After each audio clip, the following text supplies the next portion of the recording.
তো বন্ধুরা সবাইকে গুড ইভিনিং। কেমন আছো? আশা করি সব ভালো আছো। তো দুপুর হয়ে গেছে, লাঞ্চ করতে চলে এসেছি। তো দেখো আমার লাঞ্চে আজকে কী কী আছে। এখানে ভাত বেড়ে নিচ্ছি আমি আমার জন্য। ভাত নিয়ে নিলাম। কী কী রান্না করেছি জানি না, দেখা যাক। ছিল পাট শাক, এখানে আমি লেবুটাও নিয়ে নিয়েছি। তারপর নেবো আলু ভাজা, পাট শাক আলু ভাজা। পাট শাক আমার খুব পছন্দের, এবং আলু ভাজাও। তাই তো এখানে হলো পাতলা পাতলা মসুরির ডাল হয়েছে, এটা নিয়ে নিলাম।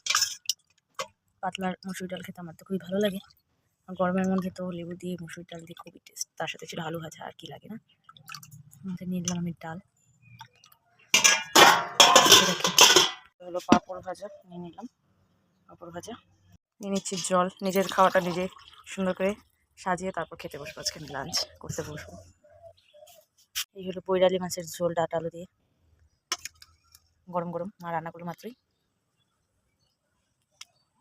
ডাটা দিও, আচ্ছা আর ঝোল দেওয়া লাগবে না। এই হলো পৈরালি মাছের ঝোল, প্রচণ্ড গরম ধরতে পারছি না। এই তো দেখো লাঞ্চ আমার রেডি, এখন আমি খেতে বসি। অনেক কিছু আছে আজকে লাঞ্চে। তোমাদের লাঞ্চে কী কী আছে জানিও কমেন্ট বক্সে। আমি আমার লাঞ্চ নিয়ে বসে পড়েছি, খাওয়া শুরু করবো এখন। তো তোমাদের লাঞ্চে কী কী আছে সেটা কমেন্ট বক্সে জানিয়ে যাও।